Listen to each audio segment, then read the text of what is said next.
Good evening, everyone. Welcome to the second Zoom session for Social Work 539, Leadership and Management in Social Work Practice. Happy to be on with all of you this evening.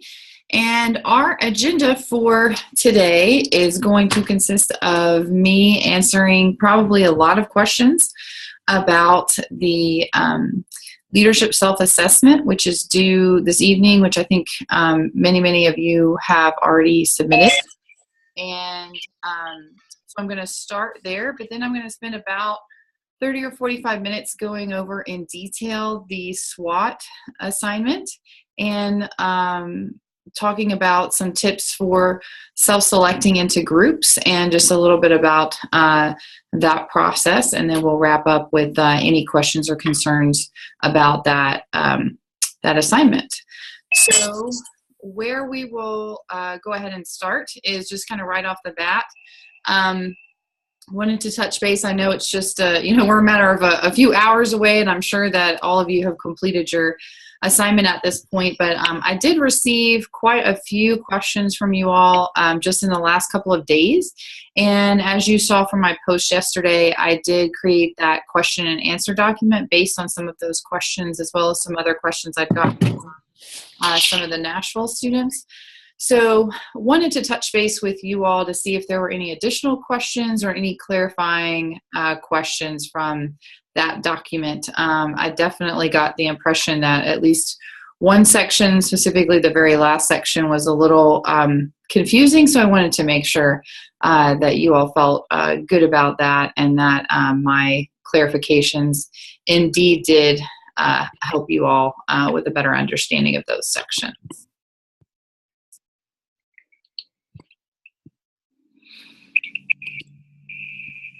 Are there any questions about the leadership self-assessment?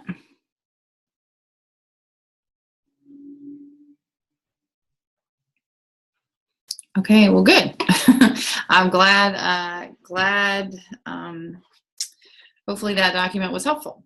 So, yeah, I guess not, right? So, oh, you have a question? Does someone have a question? Okay, I guess not. So I'm going to go ahead. Yeah, that's what I mean. Okay, I'm going to go ahead and let's see. Share my screen real quick.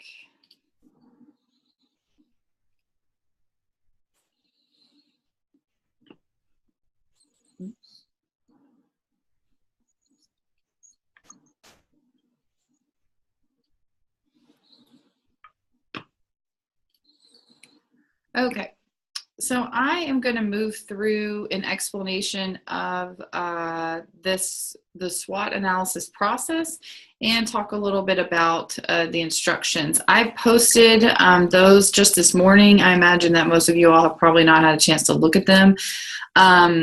So just know that this will be an ongoing process that we'll work together on. And you do have quite a long time for this assignment, probably more than you may have for some other group assignments, but there's some, as you will see, there's some very specific reasons that you all have a lot of time. This is half of your grade. This is 50% of your grade. And so I wanted to make sure that you all will be able to do as thorough a job as possible. I'm also pretty sensitive to, or at least I hope I am, I try to be sensitive to how challenging it can be to work virtually in the online program, and then across time zones and settings and things like that. So I wanted to make sure you all had quite a long time to work on this assignment.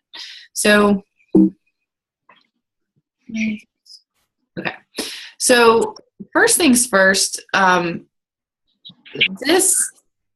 this assignment may feel, just know that you're probably in the majority if after I go through this whole presentation, if you feel kind of overwhelmed and you feel like this is a lot of work. But I wanted to say first and foremost a couple of things that just treat this like, the proverbial elephant that you can just tackle one bite at a time. You all will be working in groups of 5, so you'll have quite an opportunity to divide up the work based on your strengths. And also know that the job that you all do, the work that you all do on this assignment can be of actual real value to the organization that you are assessing. If you were to complete, or if an agency was to complete a SWOT analysis on their own, they just decide to hire some outside consultants, or even use employees or staff internal to the agency, it could take a very long time. It could cost a whole lot of money. And all of that is energy and resources that are going to be devoted or diverted from, everyday tasks, serving clients, supervising staff, all of that kind of stuff, dealing with funders. So for 5 people to essentially serve as external consultants on this process for about, 2 months, I want you to know that you are providing a very real service to this agency. And that also may be a way for you to kind of quote unquote sell this project to the people that you're going to be, the contacts that you're going to have within the agencies. So I could kind of go on about that, but I will keep on rolling along. So what is a SWOT?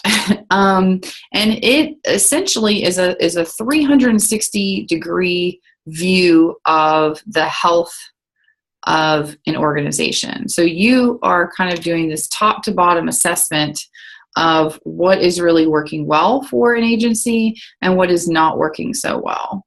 And I wanted to, before I kind of get into the nitty gritty, I wanted to take a moment and see if some of you all could tell me why, given that many of you, not all, but many of you will be clinicians and going into private practice, why are we going to spend, basically half the class looking at doing an assessment of an agency, doing this kind of top to bottom review, looking at strengths, weaknesses, opportunities, and threats? What do you think is the purpose for you all in looking at this? What are some benefits or ideas that you all have? Well, I would say if you have participatory leadership and you get asked for input from a supervisor on what they thought were some opportunities that were out there that you saw out in the community, or some internal weaknesses, then knowing the process and knowing kind of what those definitions were, you could help with feedback. Absolutely. That's a great opportunity. Yeah. So you could do that, now, and you could do that moving forward with any other agency that you work with throughout your career. Absolutely. Good. Are there other thoughts, ideas? What about if you wanted to start your own agency? It gives you an idea about what is a positive and a negative, so it kind of gives you a good format to work with. Absolutely. Absolutely. So even being in private practice really is, you are really your own organization. You're your own agency, even if you somehow work out of your own house or something like that. Even something that may on its face seem relatively simple, there are a lot of opportunities that you have to look at kind of the ins and outs for what's really going on. Absolutely. Good. What are some other ideas? Even as a clinician, what's going on with the agency affects you. So, absolutely. In fact, at my agency, when I was kind of floating the idea out there for my group, have this SWOT assignment. Is this something I was going to do? They said, "Oh, we just got back from lunch doing a SWOT." And they were kind of, I don't want to give you the answers, but hey, we just did one. But our agency is going through a lot of stuff right now, and everyone from top down is having to be kind of on board with the changes that we're trying to, essentially the TennCare changes that happened in Tennessee. Yes. So everyone's having to help out with that. You have to kind of still be involved with it, even if you're, a therapist. Yes, absolutely. And I think it goes back to the previous point about, being prepared to provide input and feedback, when your organization is going through significant change, especially with something as intense as changes to 10-care reimbursement. So there are, and really, in addition to that, and this is also probably what you're getting at, Stephen, is when you understand how an agency works, you can hopefully, as a social worker or whatever your position is, whatever you're going to do as a social worker, you will be more well-rounded in understanding how changes from the top influence your direct practice work, and really just so especially if you start getting frustrated with how things are going, taking the long view, having looking at it from the big picture and understanding, there may be a reason why your supervisor is stressed. When you realize, you thought you were going to get a lot of one-on-one time with your supervisor, and then all of a sudden you realize that because there was staff turnover in another position, your supervisor's all of a sudden supervising 9 clinicians, you're not going to get the same level of support that maybe you did before. And there may be some reasons for that. So even just kind of simple examples like that, to those bigger things about, how do you provide leadership during a big, agency reorganization or anything like that.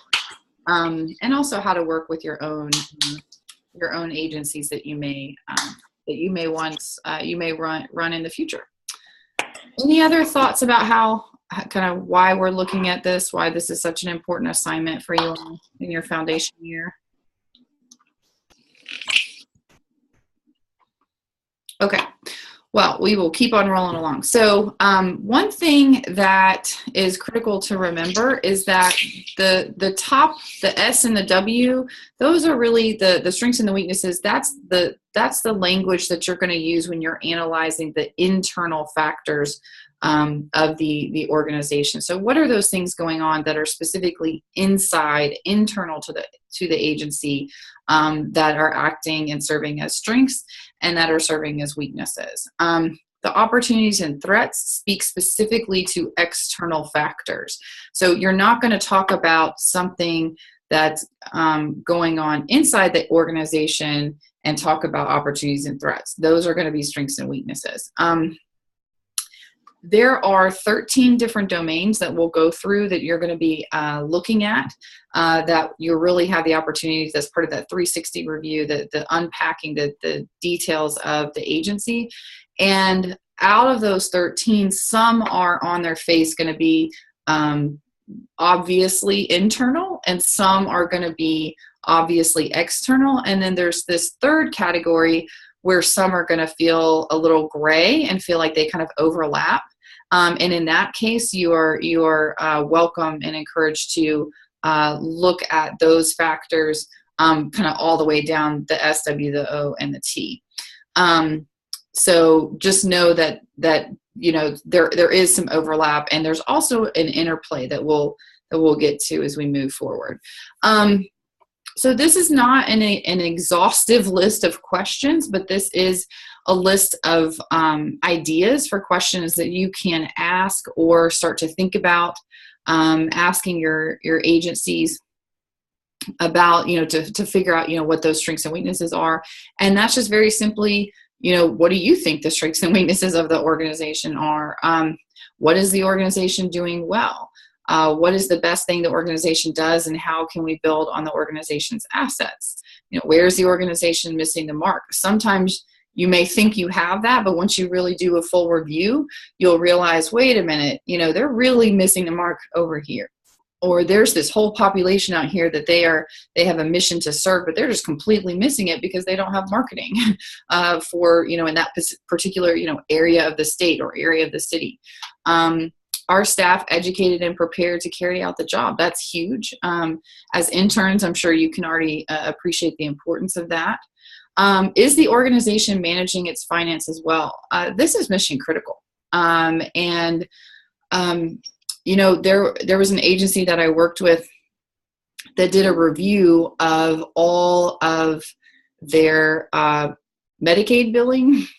And they realized, actually it wasn't even Medicaid, I think it was just state, kind of across the board state contracts, billing. And they realized that they had missed out on thousands upon thousands upon thousands of dollars in just basically oopsies, for lack of a better term. They had just administratively failed to collect money that was owed to them simply because they just didn't have their eye on the ball.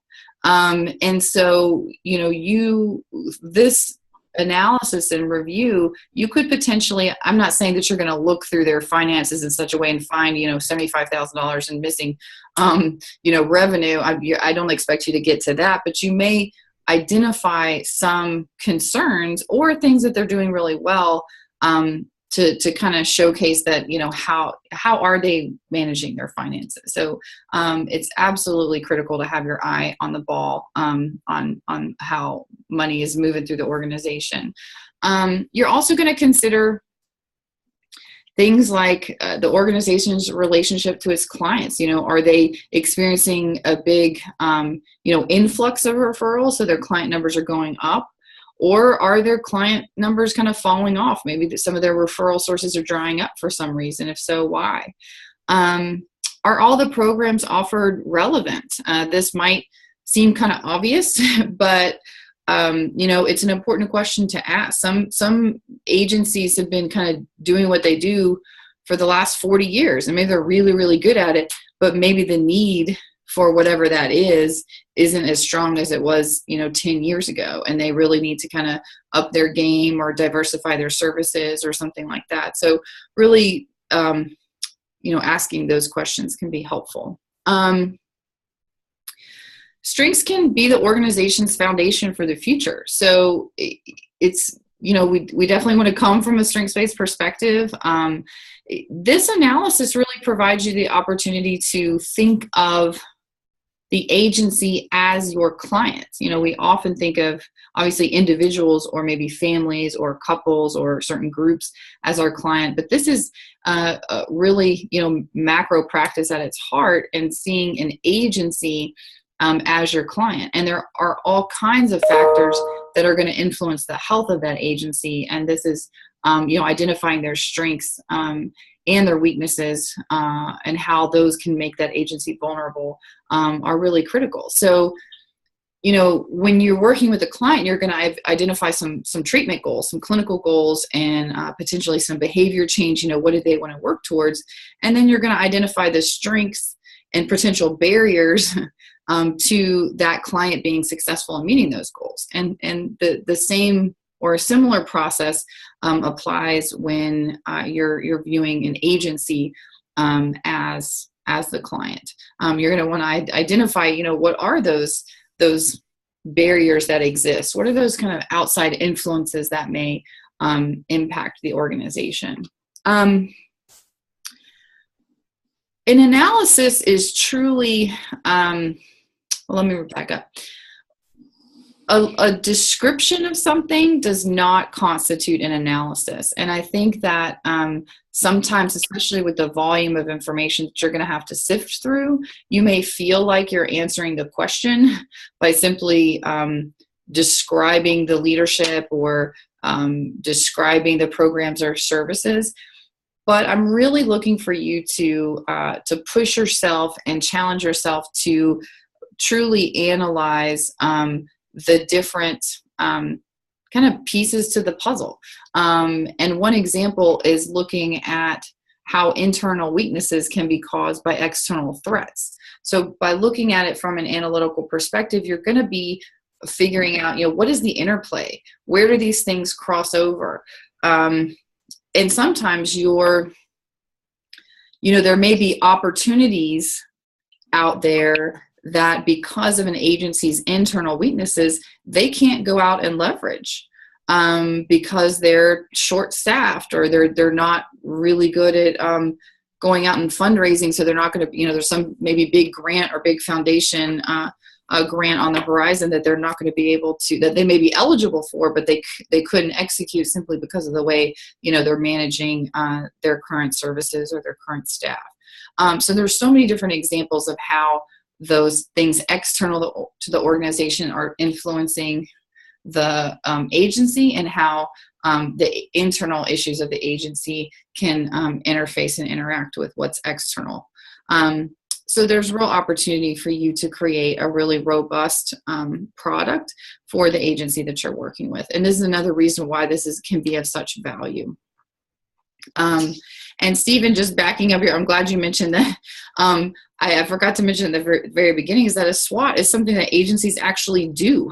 It's just often really hard to do if you don't have the leadership or the buy-in or the inclination or the sometimes the funds to or resources to go out and do that. But it can be really, really important.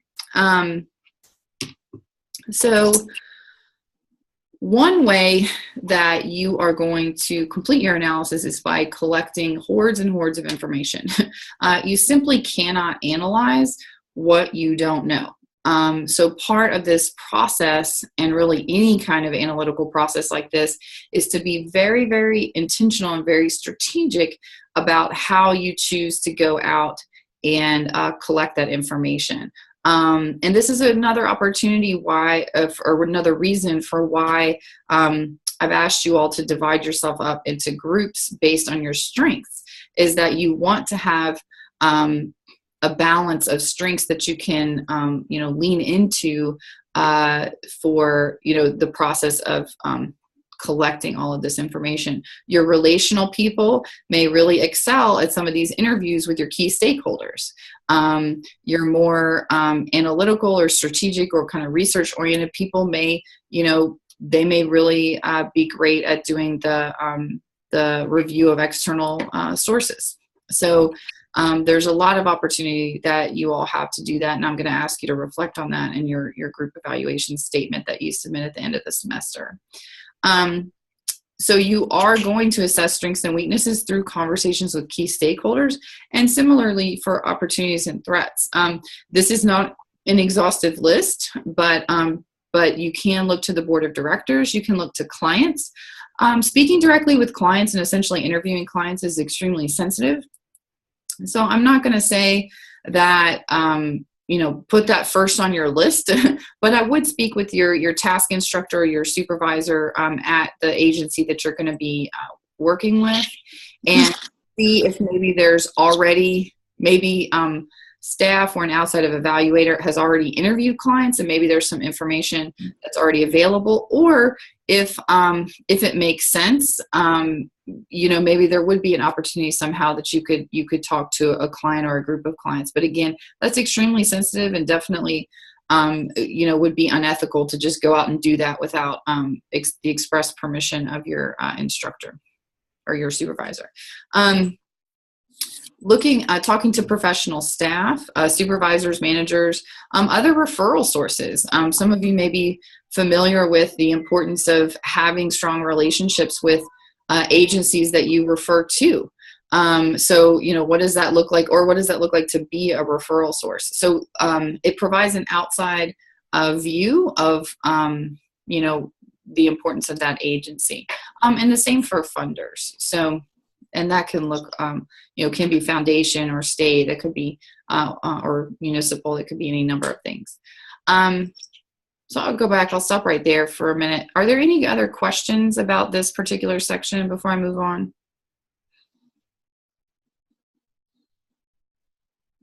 I'm going to run through these kind of quickly so we can. I just have a quick question. Yeah. So we're picking one agency, Yeah. So we pick one amongst the 5 people in the group, correct? Yes, that is correct. You only analyze one agency. So you all have to get together to figure out which agency you're going to do. Okay. And since you brought that up, I do have one clarifying thing from the instructions, and all that's kind of outlined in the instructions, but I had some questions earlier today about what if you work for a for-profit, because the instructions specifically say a not-for-profit or a governmental agency. And as long as that for-profit is, a social service agency, that you have a relationship with, that's fine. So I just wanted to make sure. There's a lot of for-profit agencies that have social service contracts with state agencies like Department of Children's Services or Department of Human Services or something like that. So that may be really limiting to kind of take that totally off the table. Again, since I'm on this topic, just to get you all thinking about as I go through this list, many of you may work for very large organizations, whether they're for-profit, governmental, nonprofit, like a hospital, a university, a very large school system or something like that. Know that you can choose that agency, but I highly recommend that you choose a section or a unit within that larger agency. I do not believe that you have the time to do a thorough SWOT analysis on a very large, like Department of Children's Services or, Vanderbilt University Medical Center. I just simply don't think you have the time or resources to do that. And also it just would get way too confusing. So you're welcome to just use a particular program of a larger agency would be okay to do. It can get a little squirrely when you start looking at the budget stuff, but it's definitely something that's doable. And you all have an outline that I'll post some more information about that's due on March 6th. It's just going to ask you some really basic questions like what's your agency? Who's the contact person? What's your strategy for collecting information? Are you running into any barriers? So it's not asking for an outline of the paper because I kind of give you the outline, so I don't really need that back. I'm really curious to see just, how is your process going and are there any issues that we need to talk about? So by getting that in writing in a couple of weeks, that will help me, work one-on-one with your group to help you brainstorm how to course correct if needed. And for you all, because again, this is a really in-depth and very experiential assignment, and want to make sure that I can provide as much support to you as possible. So many more answers to questions that you did not ask, but that I'm sure were in your head. Okay, so moving on to opportunities and threats. This essentially is like putting on some binoculars and just looking at the horizon in a 360-degree fashion. So you're going to be scanning the environment. You're going to be evaluating, what is coming down the pike, what is on that horizon, and that may impact your agency. This is often assessed through looking at secondary data or interviews. So all of those government reports you're probably used to looking at from advocacy groups, funding agencies like the United Way, or if you happen to be in Middle Tennessee, the Healing Trust is another big one. Census Bureau, newspapers, and I would say think outside the box on this one, because your newspapers, sometimes those little local papers can really pack a punch and provide a lot of information about maybe the specific client group or even the agency itself may be in the news. This also includes other media outlets like public television, public radio, or any other kind of news channels. Just definitely make sure you're fact checking and making sure those sources are reliable. But looking at those media sources can help speak to some of the issues of kind of culture or kind of things that are sort of out there that may be impacting. Just for example, if your agency is working with immigrants or refugee populations, that's such a hot button issue right now with the travel ban that was issued, that there may just be a lot circulating about that could be really pressing down on your agency in a number of ways. Again, you have opportunities for interviews here, sometimes for elected officials, funders, board members, community leaders. Sometimes agencies are so intertwined with their local communities, you really can't have a conversation or a discussion about that agency without talking about what's going on with that community, and talking to those community leaders can make a big difference. If you're in Nashville, the agency that I can think of that this really applies to is probably like Martha O'Brien Center, if you're familiar with that. And again, funders and contracting agencies. So this little, and again, this list is not exhaustive. I encourage you to think outside the box. So this little box over here in the bottom right, this is your ultimate goal.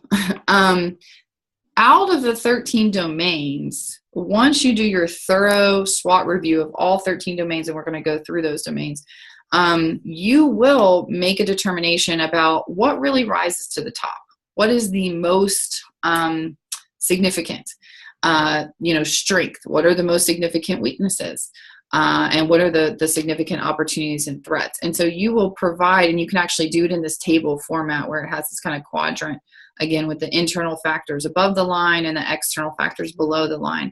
You'll have an opportunity to include that in your presentation, and you'll have an opportunity to include it in table format, just as long as it's, you do APA style for the table. You'll do that in your paper as well. So anytime in the instructions where it talks about providing a summary analysis, that's what this is. And another way to look at it is, if you were the CEO of this organization, what would you want to know?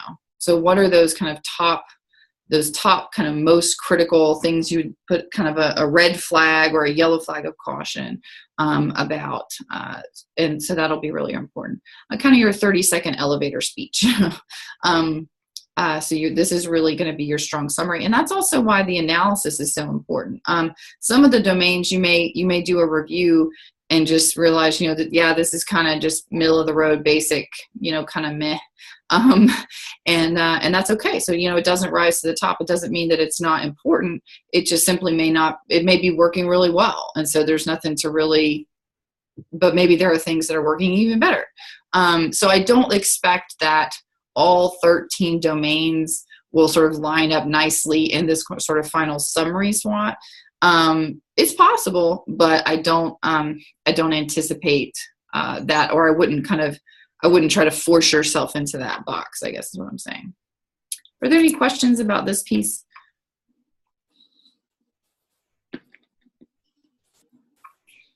Okay.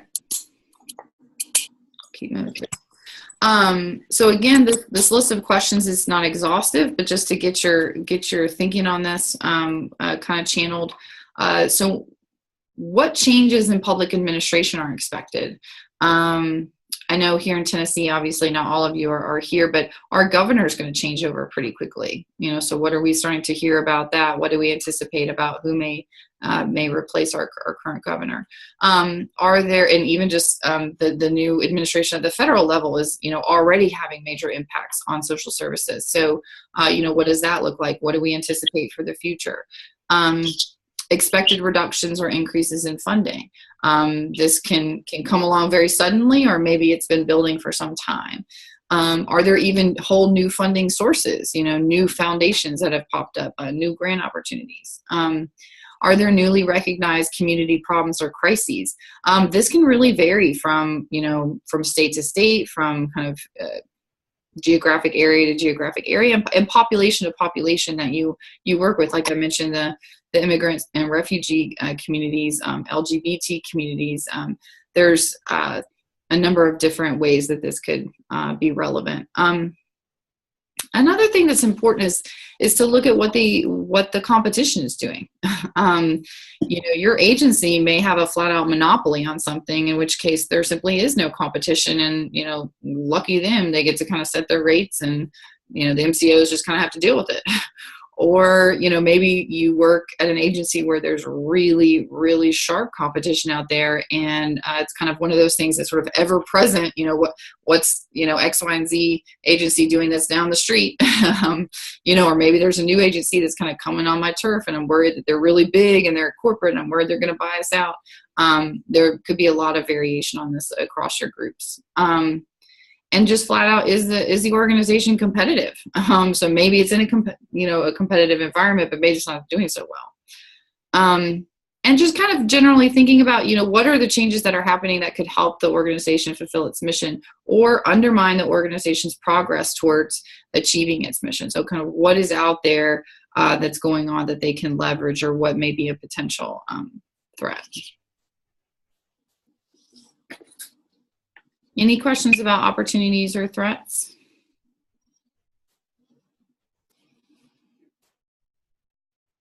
Okay. So I already talked about a couple of these. I'll just make sure that I've covered these. So I mentioned that the SWOT analysis is a lengthy process. You've got a couple of months to do it. That does not mean wait. It's way better to go ahead and get started on this as you are able. You may have to conduct a lot of your work via email. And, if you email a CEO a list of 5 detailed questions, you may not get a response for 3 weeks. So, planning for this, being in this phase of hurry up and wait because you haven't heard back from somebody can be pretty frustrating, but it's also very real world. We oftentimes work in agencies that are very understaffed and kind of doing extra work, like answering student questions may kind of unfortunately go down to the bottom of the list, which is why it's important for you all to be strategic about which agency you pick and what that relationship is like with that agency. I definitely do not recommend that you pick an agency that you do not have a current relationship with. Students have tried that before, and it winds up being really, really hard. And as you can see, you'll be asking for some pretty sensitive information. So people may not be willing to hand you their budget or hand you their strategic plan. As I mentioned, because time is money, conducting a SWOT analysis can be really costly. So you all are providing a real service for your agency, even if, like Stephen, your agency is kind of in the middle of doing it now. It could be really interesting. Maybe you'll find things that they simply don't see because you're external to the agency as opposed to internal. If you think about it, outside consultants, they probably start at $100 an hour and just go up from there. I mean, I've seen them as high as, $300 an hour. So why don't you, it could be kind of an interesting thought to think about how many hours you put into this project across 5 people across 2 months and just multiply it by 100. That's just an example of the kind of service that you're going to be doing for your agency, and hopefully will help you get some buy-in from that agency. But again, you could also, I recommend being prepared for resistance, being prepared for pushback, because sometimes people may not want to know what is not working well with their agency. So sometimes that stuff is hard to hear. So as I mentioned, the importance of being strategic about your information is absolutely critical. The most effective SWOT analysis has input from many, many people and many sources of information. So this is definitely a critical step that you want to think through very carefully and work through very strategically. SWOTs, again, they are real world tools. People use these, all the agencies use these often, or as often as they can, and they do often go hand in hand with the strategic planning process. When you are developing your strategic plan,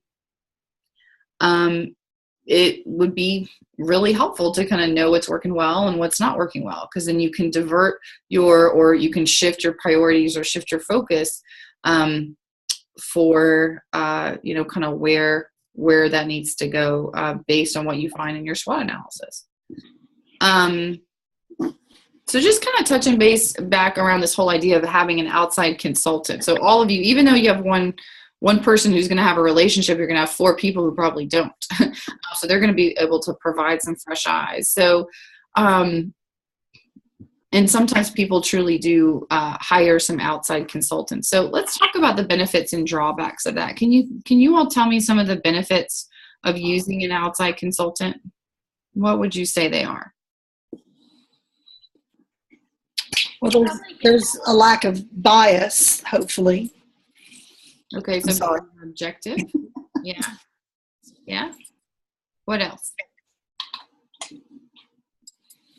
And I would think sometimes using somebody in the inside, they may not, I don't want to, for lack of better words, be truthful. I guess that would go along with bias, but also to kind of just dig in and not have any, is this going to affect my job? Or, I would think that they would look at it more objectively than somebody on the inside may.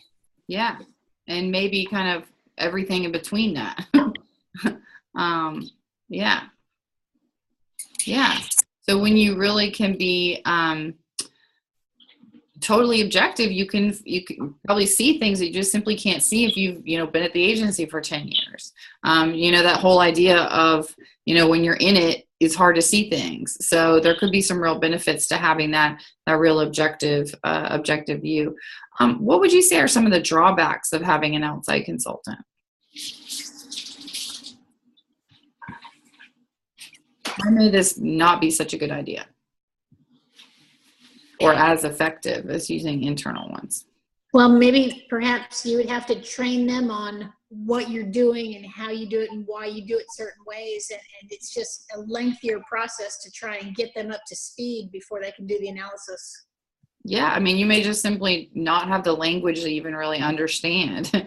It's a pretty special skill to kind of come in cold, so to speak, to an agency and provide a solid critical analysis. It absolutely can be done. And this will be a great opportunity for all of you to do that, especially if you're even from a whole other state. And I can commiserate with you. I've done some consulting works for folks in other states where you do kind of come in and you don't have the relationships and you don't know the nomenclature. You don't know what all these acronyms mean because they change from state to state, even though they're very similar. And it is a special kind of a process, and can also, you can miss stuff, I think is what you're saying is, if you're spending all this energy in trying to learn what it is that the agency actually does, that's, you just may simply miss something because you don't have the same level of exposure or experience with both the staff and the population and the service environment. So yeah, good. What are some other drawbacks?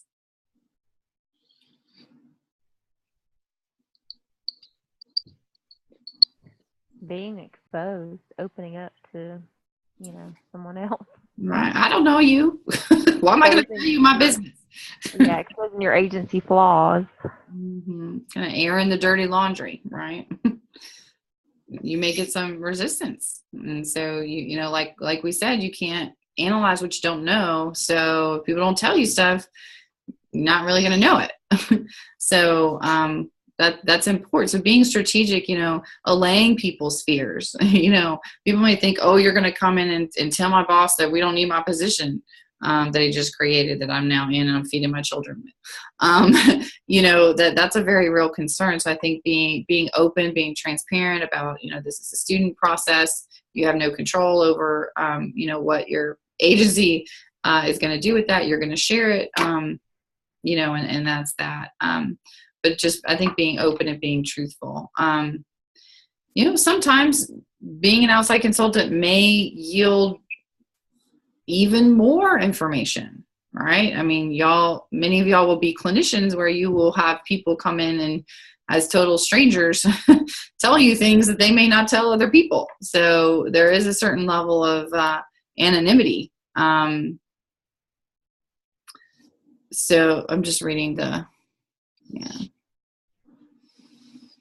Yeah. So, it could be, you could just wind up with a whole lot more information than maybe someone from inside, because they might just sort of trust the anonymity and the safety and feel like they can divulge more than they could if they were like telling their supervisor or telling their CEO.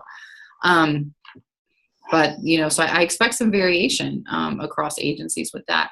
Etta, do you think that you can explain your comment in the chat a little more? Would you be willing to do that? Yeah, sorry, I'll come on. I'm just trying to do laundry and stuff, so I hope it's not loud or anything. I guess I just mean, there's a lot of, in my agency, there's a lot of not social workers, and there's a lot of volunteers that aren't social workers, and there are a lot of who still works with, confidential information and stuff like that, working in the front desk and things of that nature, and it causes a lot of problems, and I'm not saying they're not problems to be looked at, but maybe someone who's not from a small town or understands kind of what the different, everybody knows everybody and how that plays into the efficiency of an agency and the professionalism of an agency is totally different somewhere in maybe a big city where nobody knows anybody kind of thing. And there's just different challenges there. And if you're not used to that, it could be something that you come at maybe too critically. Yeah. Which is something I had to learn kind of a little bit as I was from Knoxville and moved into a smaller town in rural East Tennessee, and am looking at those, how it operates differently, that it's not necessarily a strength or a weakness. It's just different and has its own challenges.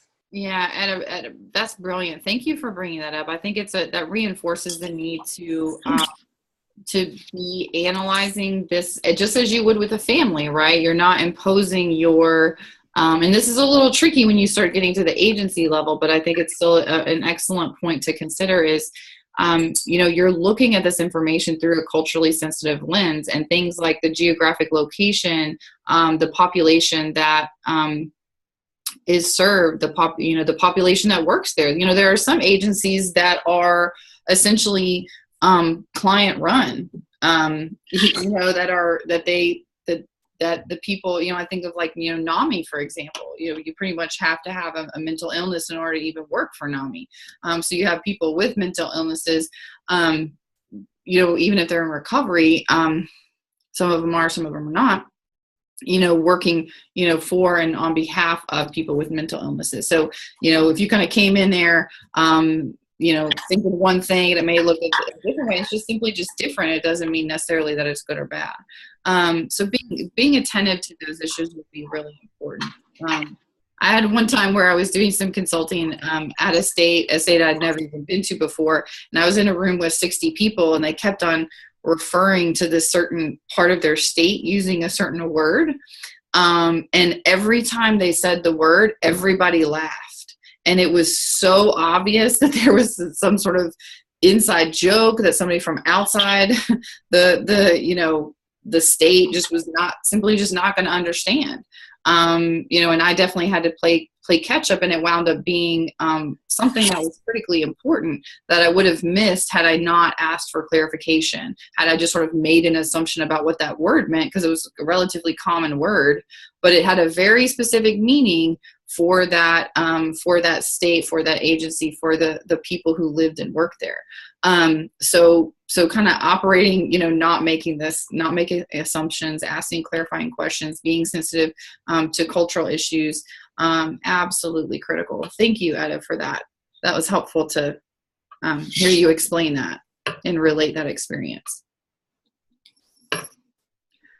Any other benefits or drawbacks that you can think of?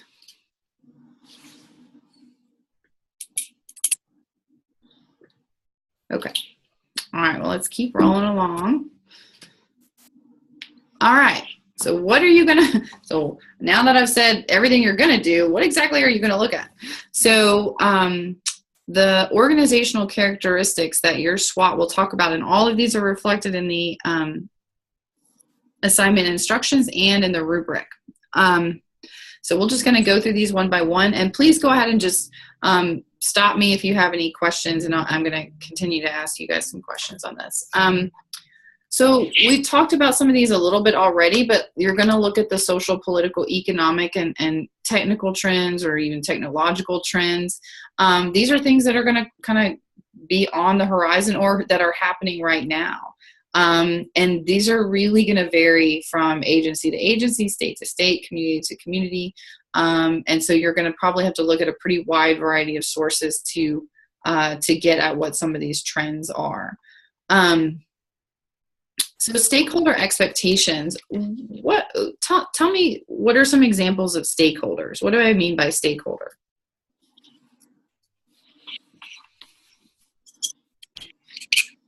It can be people in the community that the organization may affect. Mm-hmm. It could be people that invest their money, mm-hmm. And time. Absolutely. Yeah. Yeah. So what about employees? Are employees stakeholders? Yes. Yeah. Yes. I mean, y'all have a vested interest in where your paycheck is coming from, right? They may not be kind of typically considered stakeholders. Usually stakeholders are kind of outside the agency, but they can also be inside the agency. The clients, like you said, the community that the agency kind of operates out of. And really taking a good look at what those expectations are critical, because sometimes there's a tension. Sometimes they just simply may not align. And you may wonder why you did an intake with the client and then, had one, one session with them and then they never came back. Maybe it's because their expectations weren't being met. Maybe you had a really strong referral source for a long time and then they just dropped off when you had some staff turnover. So looking at this kind of always top to bottom, side to side, this you're going to learn a lot by looking at what those stakeholders expect and are those expectations being met. So what about the status of the agency's strategic plan? Why might we look at this? What could you glean from looking at the agency's plan?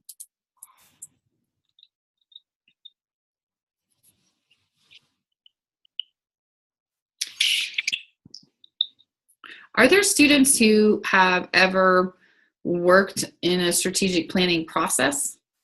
Has anybody ever actually worked on a strategic plan? Yes, I have. Doris, can you tell us a little bit about why your agency had a strategic plan and kind of what the plan was about, why y'all did it?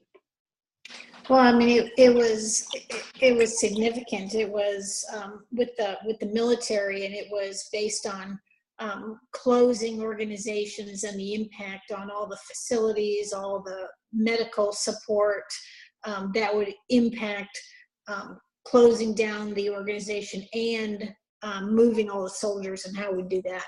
Mm-hmm. Yeah, so big. So you need a plan for that, right? That's pretty huge. Oh yeah, definitely. It was huge, and it was multiple sections, different directorates and stuff who put the plan together. So although my organization had a big chunk of it, we had to work with other organizations because they all impacted each other. The facilities closing impacted the hospital and such. Mm-hmm. Yeah, so you kind of had this bi-directional influence that was going on, and so you make a change here. It's like a balloon, you squeeze it over here and it pushes out over there. So trying to anticipate all of those different intersection points and what those impacts are going to be would be critically important for that to be successful and have the least impact on your soldiers and their families. Great example. So many of you, I may anticipate, may not be like Doris, may not have worked significantly on a strategic plan. And if that's the case, that's okay. This is a learning opportunity. And we are going to spend a decent amount of time on strategic plans in Unit 8. But if you want to jump ahead, which I recommend that you do, at least go to that unit, and there are that unit folder, and there are some example strategic plans listed there, so that when you start to ask for your agency's strategic plan, you will have a little bit. It's not like don't consider them like exemplars. They're just truly examples, and a lot of them they're all real like one of them is from UT. They're all real examples of plans, and I included those specifically to showcase that they can look a number of different ways. Sometimes they'll be very big and very broad, and sometimes they will kind of get down into the weeds like you've never seen, and they'll get into the minutia and be very specific. But the important thing is to figure out, a strategic plan. The overall purpose is to say, these are our goals, and these are how we're going to reach our goals. These are who's responsible for reaching these goals. And then this is the timeline. I mean, it's relatively simple. It's a plan, just like you're going to make a plan of, how you're going to apply to graduate school or how you're going to get your work done this month. It's just usually they're much broader, and they can be anywhere from like a year, 3 years, 5 years. Usually you tend not to go out further than 5 years. And at this point in social services, probably maybe more 2 to 3 is a little better. But I expect some variation. We've had agencies, or we've had student groups who the agency they were working with just flat out never gave them their strategic plan because they said that they were working on it and it wasn't done, and they didn't want to give them their old one. And, so you just simply may not be able to figure out the status of the plan more than just to say that they said they're working on it. Hopefully, though, all of you will be able to get a copy, and you'll really be able to do some true analysis on what that's looking like. Sometimes people will spend a lot of time on a strategic plan, and then it will sit on the shelf for 10 years, and it doesn't really drive the agency's business. So that's when I say status, that's really what we're looking for is A, do they have a plan? And B, how are they using that plan? Does everybody even know what the plan is? Do the people who are responsible for executing the plan know that that's under their purview? So how does it really so what's the quality of the plan, and what's the quality of the agency's relationship with that plan? And similarly to client relations, what is the status of client relations? So how do you even know? How satisfied are your clients? What are some examples of some documents or resources that you could research to determine what your agency's status with their clients are, what those relations look like? Can y'all give me some examples of what you could be looking for?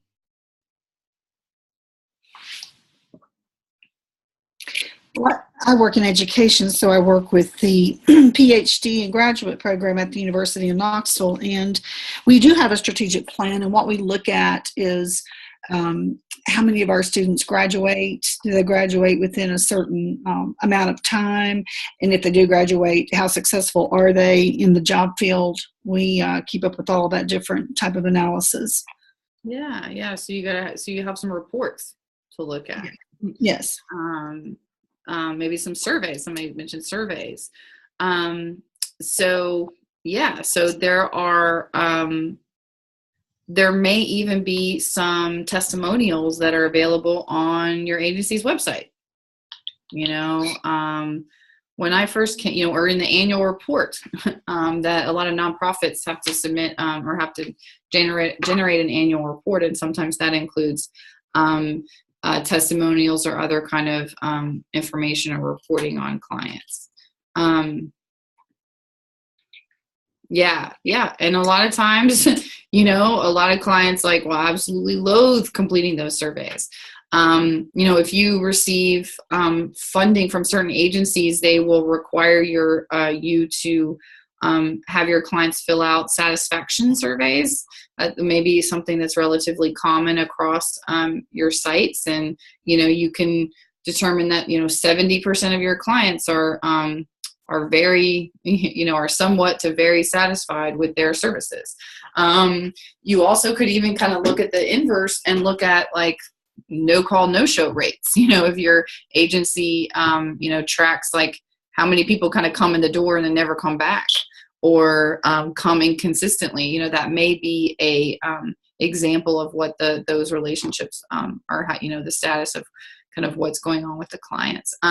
Some agencies simply may not know. I hope that that's not the case. We hope that always that's not the case, but they may not have a very strong kind of feedback loop for the people that they serve. So I expect some variation on a lot of these, and this one in particular. And same with program design and service delivery. So this is your opportunity to kind of explain in a little bit more detail what your agency is doing, or at least the unit or kind of subsection of your agency, what you're looking at. But also really analyzing it in terms of, how does it relate to the mission? A lot of times agencies will get into what we call mission drift, and they will kind of say and be focused on, we're here to serve, children and families from, this zip code. But then all of a sudden you start looking at it and you realize that somehow they got some referral source from the zip code next door, or some other part of town, or maybe even a whole other population. And they've just kind of haven't really looked at it too closely and just started accepting all these clients are just happy they have more people walking in the door. But really, it's not actually what they were designed to do. Sometimes it's subtle. Sometimes it's really, really obvious. I've worked with the agency in the past, just for example, that their whole mission was advocacy. So they did a lot of legislative advocacy. They did kind of political advocacy. They did fiscal advocacy. I mean, they just did a lot. That was what they did. They were all advocacy all day long. And then all of a sudden, well, it actually happened over time. It wasn't really overnight. It happened over a number of years. They started to slowly sort of move into actually providing services. So then all of a sudden you turned around, and whereas they started out being an advocacy organization, they then became a very strong service provider that also did some advocacy, but they really kind of shifted their focus to really, and, they had third-party reimbursement and MCO contracts. And, those two things are very different worlds and can oftentimes be in conflict with one another. I'm not saying it can't be done or that it shouldn't be done, but it's something that if you are going to do it, should be done very intentionally. And so just looking at those kinds of issues can be really important to that overall SWOT analysis. Management information systems. This one may be really straightforward for some of y'all, and then for some of y'all it may be really complicated. This is here because it's a critical operating tool for our agencies. Most everybody who works at a social service agency has some kind of electronic clinical record, or maybe they really need one, but they don't have one. Maybe you work at a hospital and you're in the process of moving to or an agency and you're in the process of moving to an electronic record, and there's lots of issues with that. So there's that piece. It also can be simply any other kind of information system that is used to maybe communicate messages internally. You may have a very robust, intranet system that is heavily relied on. So this is a pretty broad category, but it is specifically speaking to MIS systems and kind of how that helps either support or cause problems, which is a lot of times because, becomes really a burden on agencies because it's a straight up cost. It's all administrative, and it's not like you gain revenue through your MIS system, even though it may be your billing system. If you have to all of a sudden, make changes to it, you just kind of have money flying out the window to make those corrections. So this one is a key one to look at that kind of relates. It may relate to budgeting and financial management. It may relate to program design and service delivery. You may need to develop a whole other arm of your MIS system in order to, serve this new population that you got under this new grant. So there may be some real overlap for this one. Any questions about that one or any of these others I just went over? Okay. So budgeting and financial management. Why do we ask y'all to look at a budget? Why is looking at a budget important? What is that going to tell us about an agency? By knowing what they spend their money on kind of tells you what's most important. Absolutely, Terry. Absolutely. Budgets are in some ways moral documents. Money is moral. Budgets for agencies absolutely show what their priorities are and, what is most important to them. Just like your own personal budget would tell somebody from the outside what's most important to you. Or why you have things set up the way that you do. So same is true for an agency. Looking at how, every agency is going to divide up their budget like a pie. And so there's going to be different pieces of that pie that are going to be really important. And there's going to be lots of information that you can glean from what's in that budget and how they choose to allocate those funds across different ways. An example would be, an agency says their mission is to serve children, and that they're very, very focused on service, and then you look at their budget and you realize that 40% of their overall budget is devoted to fundraising, and only 60%, well, that leaves maybe say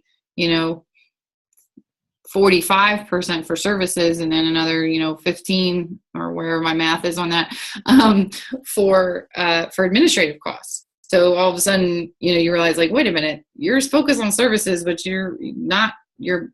that's not really what your budget says. Your budget says you're worried about finding more money. You're spending a lot of money trying to make money. And that can look a lot of different ways. It's also important to look at, so not just what the budget, where the money goes, but where the money comes from is also very, very important and ties into financial management a little bit. So, or a lot of it. So looking at those revenue streams is absolutely critical. And what can you glean from looking at those revenue streams to figure out where that money is kind of coming from that's serving that agency? What is that going to help us understand about an agency?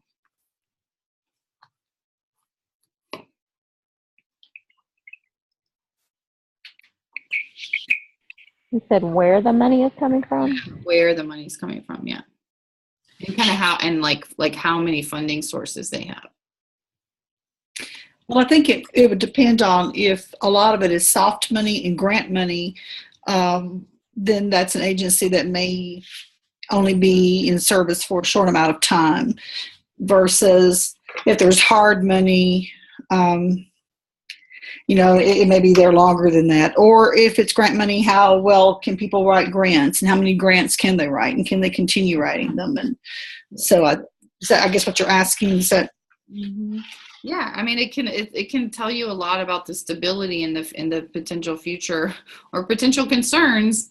It's a good way to look at the actually the strengths, weaknesses, and the opportunities and threats, because how they choose to divide the money that they do get up is important. But then also, which grants and which funding do they, where does that money come from? If you just think about it in your own life, if you have a 401k or some kind of retirement account, do you have all your eggs in one basket, or do you have a more diversified portfolio?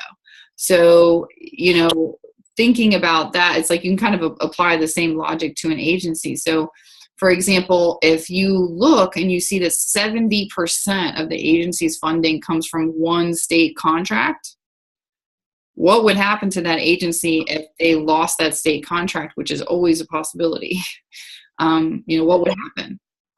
So, this is really, looking at the whole health of an organization. Or, kind of jumping in on that, kind of like the example I mentioned earlier, where if you have a substantial part of your budget, because you're an outpatient service, come from case management, and suddenly the case management reimbursement rates by the state change, suddenly that completely upends every other part of the budget. Stephen, I think I know where you work now. I think really? I've given you enough. You've given me enough clues. I'm just teasing. But yeah, absolutely. Stephen has a great point. So things like policy changes that shift how what your third party reimbursement structure looks like is absolutely massive. And is currently in Tennessee causing a lot of people a lot of grief just simply because it's hard. And it's also kind of unknown. And the unknown can be really scary, especially when it's about your bottom line. Jamie, you had a comment about how the budget gives an idea of restrictions the agency will have and how or who they can help. That is absolutely true. A lot of those, the soft money that Joy was talking about, those grant dollars come with a very, a lot of strings and very specific benefits and limitations. And so a lot of times, agencies, and depending on how savvy your financial director is, you may be able to overlap some things where there's gray areas, or you may wind up being super siloed, and then you wind up having inflated administrative costs. There's just a number of different ways that this can impact your agency, and because kind of the more strings you have, the more the more work and the more time and the more resources it takes to track all those strings. It takes a lot of effort to write reports and submit things every month. So great. You all have some really good comments on these. You're making me feel really good about this. So good. Okay, any last comments, thoughts about budgeting and financial management? This one is definitely mission critical. And you guys may have some resistance in in actually even receiving this information. I've had some students get, they were doing an analysis on a program or a unit of a larger agency, but the agency would only give them the full budget. So they were like at a loss as to what was going on with their individual program. They could barely tell, how much it really, took. So it was a little, it wound up being a little misaligned and a little more difficult. So hopefully you all will be able to, get the information that you need. But if for this or for any of these other issues, y'all feel like you've tried everything you can possibly think of and you keep hitting roadblocks, please come talk to me and I'll help you, be glad to help you brainstorm some ideas for maybe how to get the information if you don't have it yet, or just kind of brainstorming a workaround. Because again, you can only analyze what you know. Staffing and human resources. This is pretty, straightforward and kind of goes back to some of those original questions about, how many staff do you have? Do the staff help you, meet the mission? Are the staff trained? Are there, what does that look like? And kind of what are the structures for human resources? Sometimes all of that's really clear, and then sometimes it's a little mushy. You can't really understand this person's title is this, but then they wind up doing something over here that doesn't really make sense. And then there's a person over here that's not really doing what they're supposed to be doing. So it, organizational charts here will be really helpful. And then, asking lots of questions is typically how you get at this one. Okay, so last slide on this is leadership. We've covered a lot of leadership material in these first couple of weeks, so this will be a great place to apply a lot of that stuff. So kind of what is the overall leadership style of the CEO, or through some of the key kind of management positions? What is the leadership structure? How are decisions made? What is the feedback loop? This one is a very broad category where you can include things that are truly unique and specific to your own agency.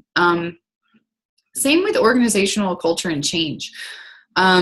This is going to be a bigger deal for some agencies than others. For some agencies, this may just be kind of basic and there could be not a lot of change and things have been kind of running really smoothly for a long time and they're kind of on this trajectory that's very clear.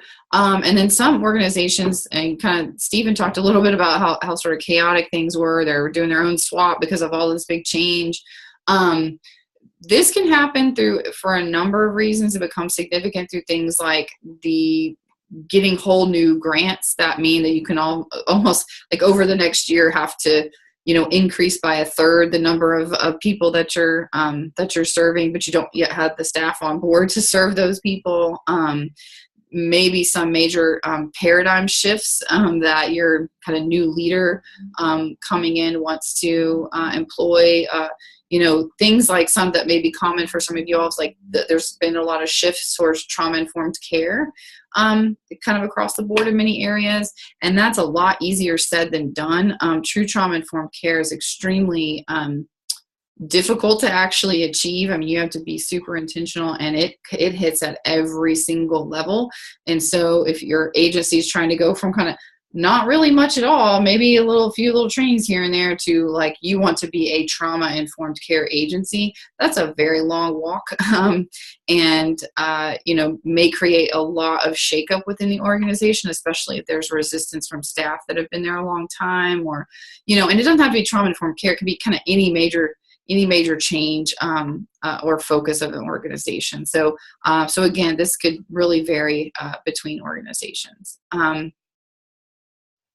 Okay, program evaluation. This one, this is mission critical. This is an opportunity for you all to see, and for your agency to understand simply how well are their programs running. So we talked about kind of client satisfaction a minute ago. This is more in depth in terms of how effective is your program? How efficient is your program? Is your program really meeting, or service, is it really meeting the needs of the population it's serving? How well is it meeting the needs? There's a number of different questions that can be asked in a program evaluation, and you may simply not have any.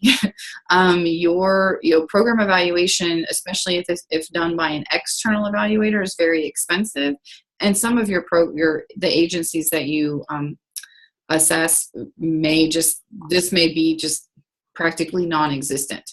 Hopefully not, or maybe some sort of, or it may be really basic. They can tell you kind of just like descriptors, like numbers, like we do X number of awareness events a month, we serve X number of people, and this is the kind of services they get, just kind of basic, but it's not really evaluating the quality of those services. So this one's going to be really interesting, and you can certainly learn a lot through looking at this particular piece. Are there any questions about this one or any?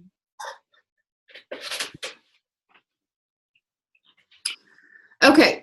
Quality of working life. This is really looking at it is sort of organizational culture, but it's also really the climate. Like, especially if you're going to school, you probably know a lot about school climate. This is really looking at the climate of the organization. And this is a great place to just have straight up interviews with people that work there. If you've got 3 different levels, like you've got frontline staff, you have managers, and you have and supervisors, and you have executives, it could be really interesting to interview like at least one person from each of those levels about what is it like to work there. I'm sure you're going to get some interesting responses, but this one's really, really key. You also may get some information here from like the policies and procedures manual. Again, it doesn't really have it's a little two-dimensional, but this one is, how satisfied are employees? Maybe your agency has really fantastic, there's this one agency in town that has this sort of forced self-care plan. Like they really, really, really incentivize self-care, and they you kind of have copious amounts of annual days. And if you don't use them, then you lose them. So and they have that there because they really want you to use them, because it's a very intensive working environment. So, there can be other things. And that's what I mean by policies and procedures. Like that would be an example of kind of at least the quality of working life that they're trying to create. How effective they are, a policy manual is not going to tell you that. The interviews will be more helpful, but and I think you can be creative in how you're trying to get at this information. And finally, the manner in which workplace problems are addressed. This may vary across the board. I've seen policies and procedures manuals that have just don't address this at all, which is kind of sad. Is connected to human resources and human resource policies a lot. But, so basically, if I'm a frontline staff person and I have a problem with my supervisor, how do I handle that? Or if I have a problem with my coworker or the CEO, how is that handled? Is it very clear that there's a process for that? Sometimes it's pretty restorative, and they, the policies say that you've got to, have a conversation with the person, and it goes this way, and this is what it looks like, and this is how it's handled. Sometimes some agencies do this very, very, very well.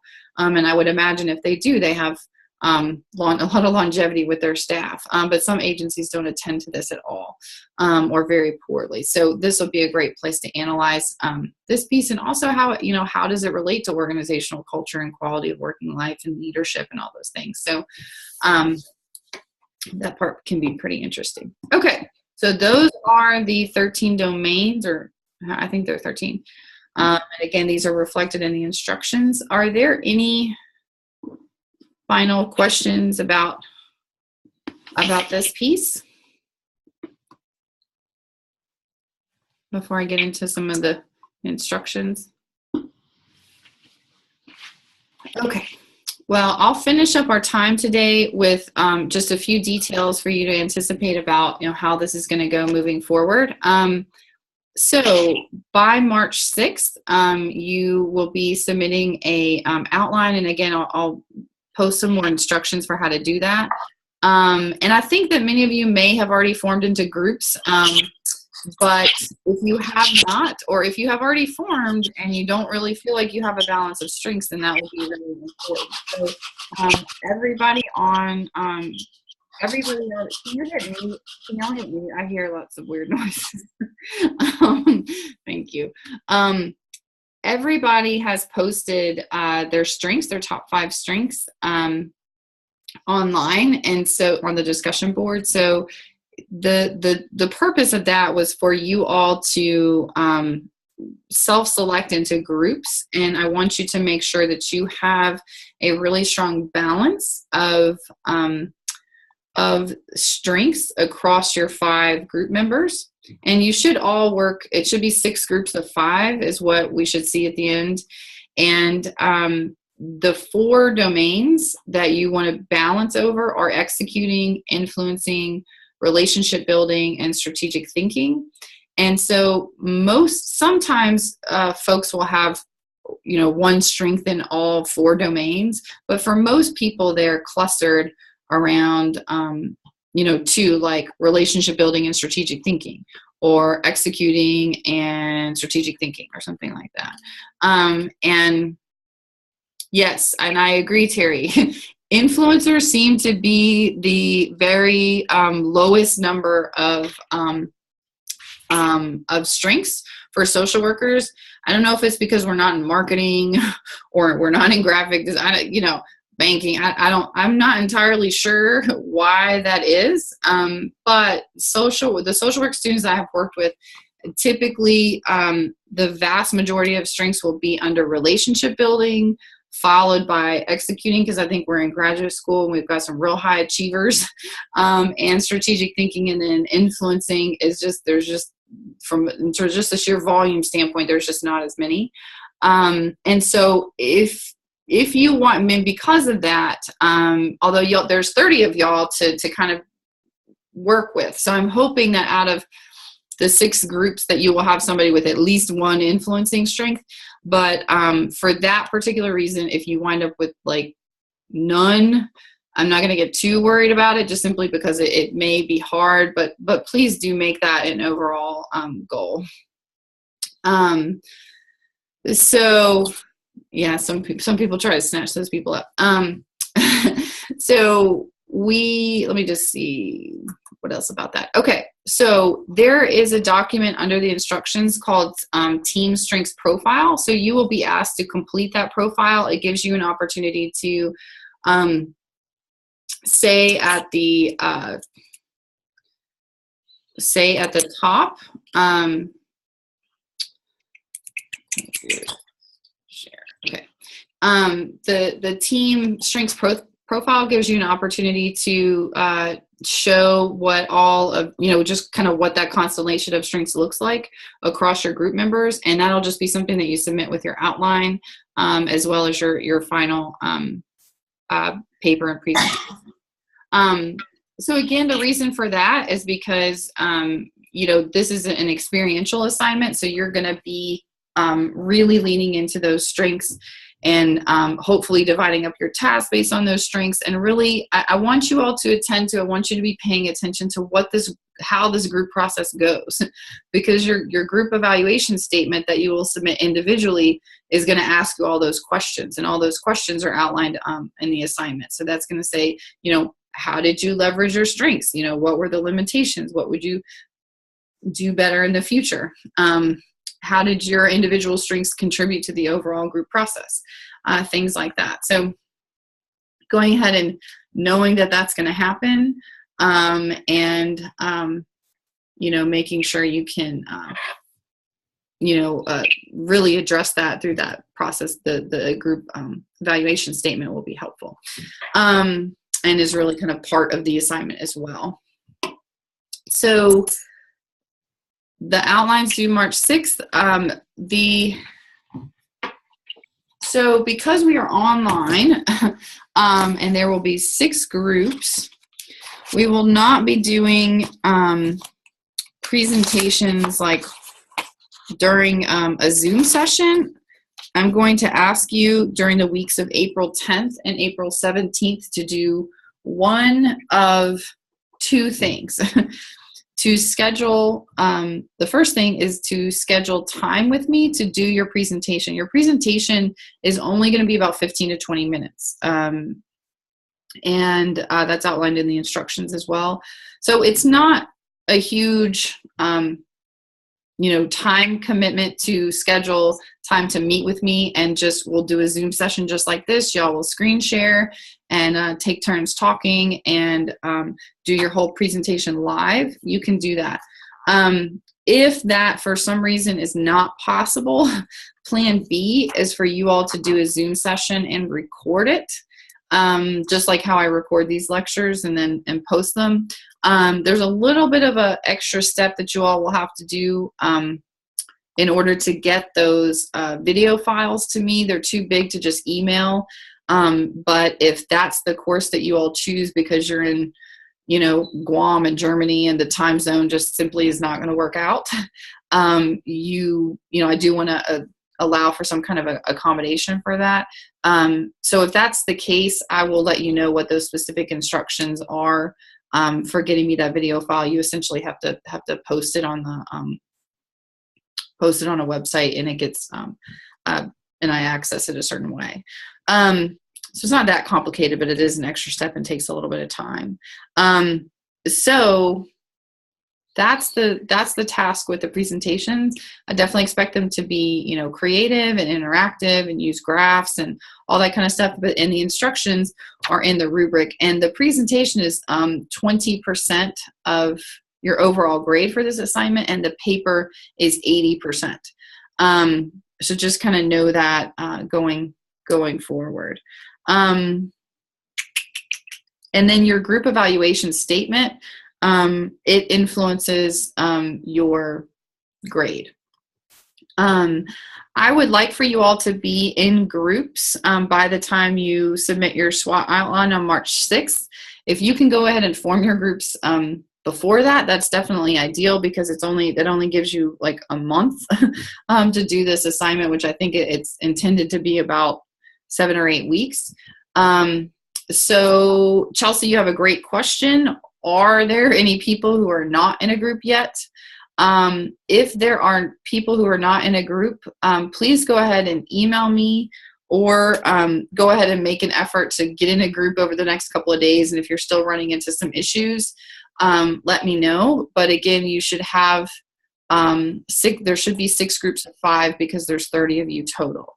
And then sometimes people wind up sort of being in a group just by default because 5 groups have been formed, and so then the last group. So yeah, so it looks like there's a couple of people that may have 4, but they need a 5th or things like that. So I'll leave the chat open for a few minutes. So if you guys want to throw some info up on the chat about this, that would be helpful. That would be fine with me. And then the paper is going to be due just the same day. So if you say you schedule your SWOT presentation with me on, say, April 13th, you'll go ahead and turn your paper in and your group evaluation statements that same day.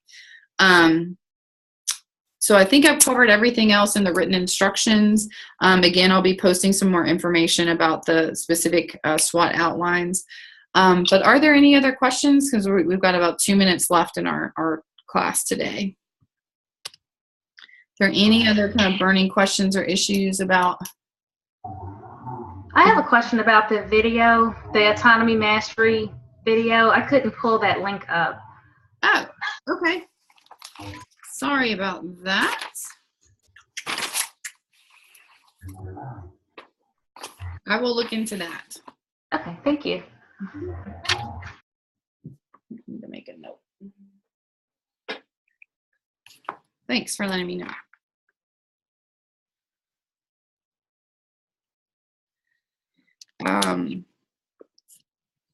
Any other questions?